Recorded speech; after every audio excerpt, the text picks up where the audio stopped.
Well, Lynn, that's a nice segue into the Facebook question that we have received when you're talking about education. And this, once again, comes from our daughter, the teacher.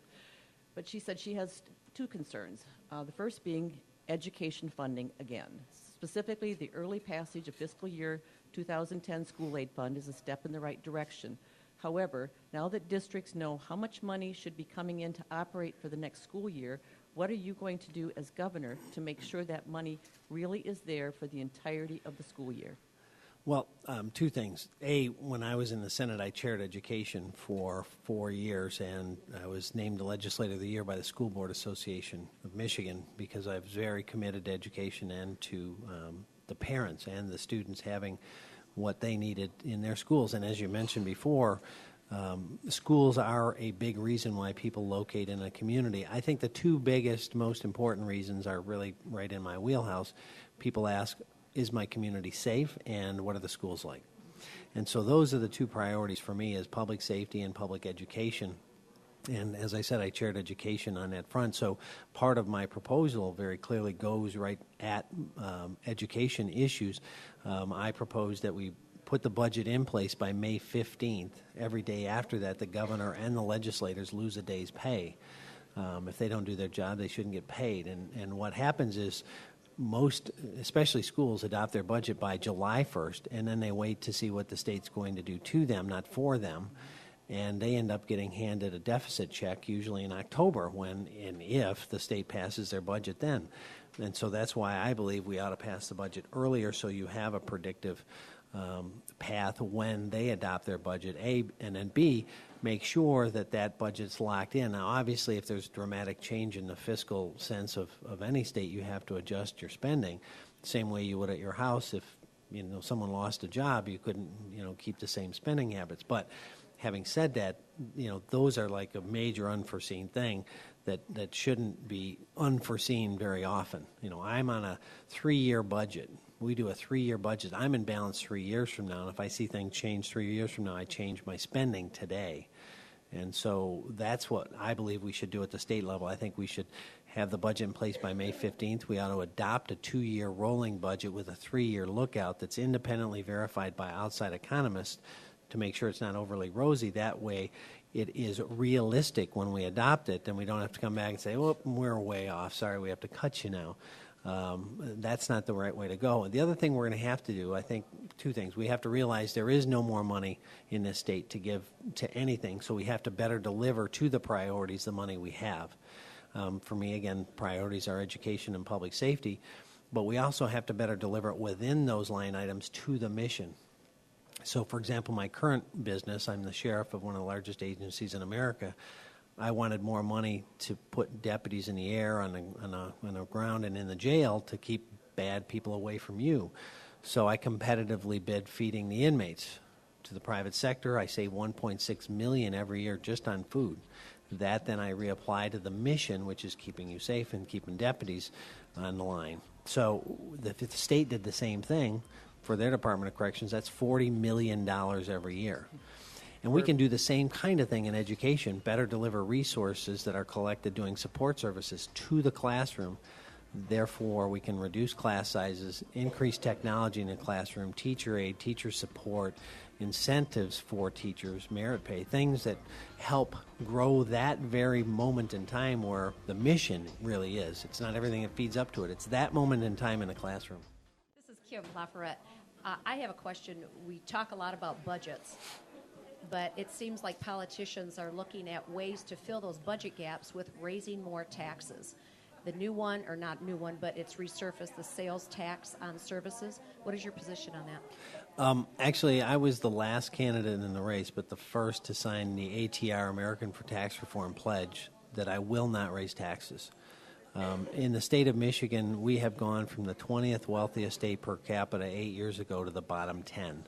So our people, if they're getting a paycheck, have less in it. They have less value in their home. We expect in 2 years Oakland County homes to have dropped 50% in value since 2007, and they have less in the bank. So we cannot, as a government, expect to spend the same amount when our taxpayers don't have the same amount. So we have to spend less. I won't support anything that increases taxes on people. I have a question here that's kind of a political hot potato, and this is Peggy Doty, that affects many, many small businesses. It's like, how many of the taxpayers do not have a defined benefit pension plan? And how many private citizens don't have the holidays of Martin Luther King Day and President's Day? But then our tax dollars are going to pay the wages of the government employees. That doesn't sit too well with too many of the voters. Absolutely, and one of my proposals on our website, Bouchard4governor.com, and my blueprint for prosperity deals directly with that issue. I have a proposal that we take within 3% the private sector wages and benefits and lock it in to the public sector so that the public sector is tied to the private sector within 3% on wages and benefits so that we mirror the people we serve. Government should be comparable to the people that we work for. And as you said, people in the private sector don't have pensions anymore, and we should not be giving pensions in the future to anyone that's hired from this point forward at any government level. It's not sustainable. We should honor our commitments, certainly from the past, but the future going forward. And they just had an opportunity to change that and still missed the boat. They went with a blended plan, meaning partial defined benefit and partial defined contribution. We can't sustain it. The dirty little secret down the road that they're not telling you, in addition to the $2 billion annual shortfall in cash flow, is there's a $56 to $63 billion unfunded health care and retirement liability. Unfunded. So on any balance sheet, they are bankrupt. Wow. The state of Michigan's bankrupt, and they just haven't walked into the bankruptcy anonymous class and admitted it. That's the reality. We obviously need a change and in leadership, and I want to know what you think it's going to take for you to win. We have this election coming up very soon. What's it going to take for you to win this election? Well, if all the ladies in this room and all the ladies listening got out and got 10 of their friends, I win. A small number can make a big impact. Probably 25% of the people eligible to vote will vote, and probably 28 to 30% of those actually voting will carry the day. So if you do the math on that, that's 7-8% of registered voters can actually decide who their next governor will be. Well, I think our state has so much to offer, not only in its natural beauty. I believe we're still 5th in the nation in tourism. People are finding out about it. Did you see the State Journal last Sunday? They had just this fabulous article about all of the tourism that's coming back to our state and people finding out about it. And I think that's all really positive. We also have a lot of land left to be developed. We have room to grow in every direction.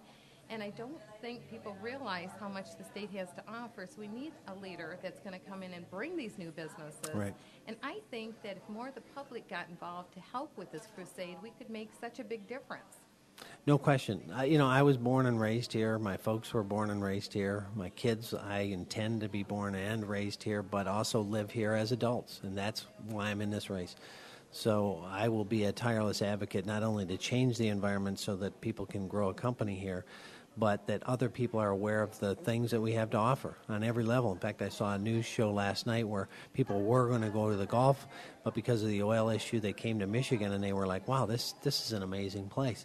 And I think people have that aha moment when they get here and see we have as much coastline as the East Coast, and ours is clean, fresh water, and people are nice and friendly. And it really is amazing. I was just at an appointment listing a home over on Lake Lansing, and this woman owns a place in Florida, a condominium down in Florida, and she has a place over on Lake Michigan, and she has a place on Lake Lansing.